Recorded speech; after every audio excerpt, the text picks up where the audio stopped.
বিশ্বকবি রবীন্দ্রনাথ ঠাকুরের স্মৃতির প্রতি শ্রদ্ধা জানিয়ে দমদম সিথির অভিক চক্রবর্তী স্যারের উদ্যোগে তরুণ ব্যায়াম সমিতির ক্লাবে পালিত হল 22শে শ্রাবণ স্মরণ অনুষ্ঠান।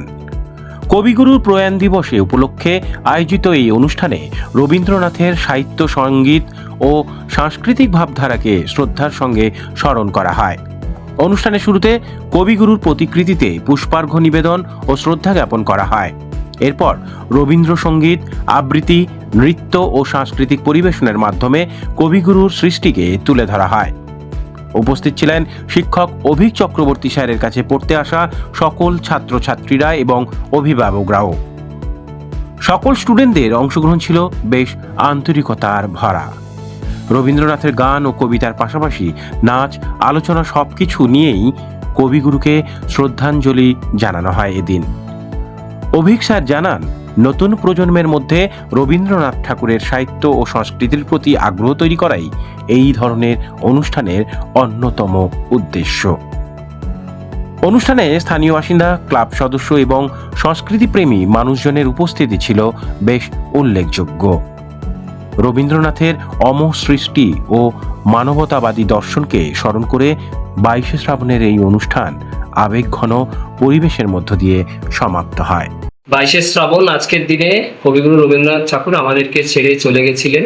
তো এই দিনটাকে আমরা বিনম্র চিত্রে স্মরণ করি এবং আমরা আজকের দিনে এইখানে তরুণ ব্যায়াম সমিতিতে আমাদের ছাত্রছাত্রীদেরকে নিয়ে মিলিত হয়েছি এবং তারা আজকে অনুষ্ঠানের মধ্যে নাচে, গানে, কবিতা, আবৃত্তি, বক্তব্যের মধ্যে দিয়ে রবীন্দ্রনাথ ঠাকুরকে স্মরণ করছে। বিশ্বকবি ঠাকুর, যে ঠাকুরের কোনো ধর্ম নেই, জাতি নেই, দেশ নেই, সেই ঠাকুরকে আজকে আমরা স্মরণ করছি সবাই মিলে।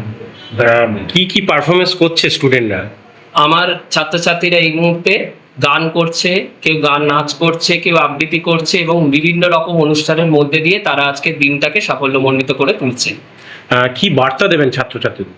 বার্তা মূলত এই মুহূর্তে দাঁড়িয়ে একটাই, রবীন্দ্রনাথ যে বার্তা দিতেন, বিশ্বজনীনতার বার্তা, সার্বভৌমত্বের বার্তা, সমস্ত ধর্ম, বর্ণ, জাতিকে পিছনে রেখে ভারতীয় হওয়ার বার্তা, সবার একসাথে থাকার বার্তা, মিলেমিশে থাকার বার্তা এবং ভারতকে পৃথিবীর মানচিত্রে, ভারত আবার জগত সভায় বিশ্ব আসন লবে, সেই বিশ্ব আসনে পৌঁছে দেওয়ার দায়িত্বটা আমাদের এই ছোট ছোট বাচ্চাগুলোর উপর যাতে আমরা তুলে দিতে পারি, তারাই যেন একদিন বিশ্ব দরবারে ভারতটাকে আরো উজ্জ্বল করে তোলে।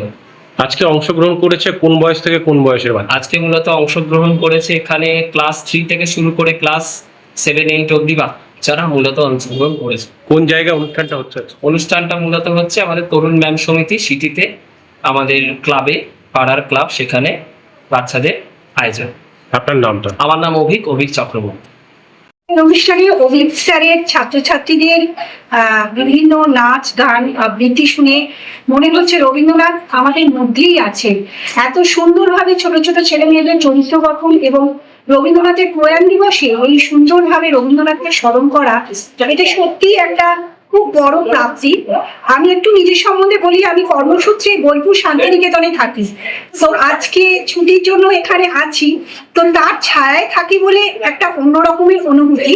তাই রবীন্দ্রনাথের ভাষায় বলতে চাই, মরিতে চাহি না আমি এই সুন্দর ভুবনে, মানবের তরে আমি বাঁচতে চাই। আপনার নাম?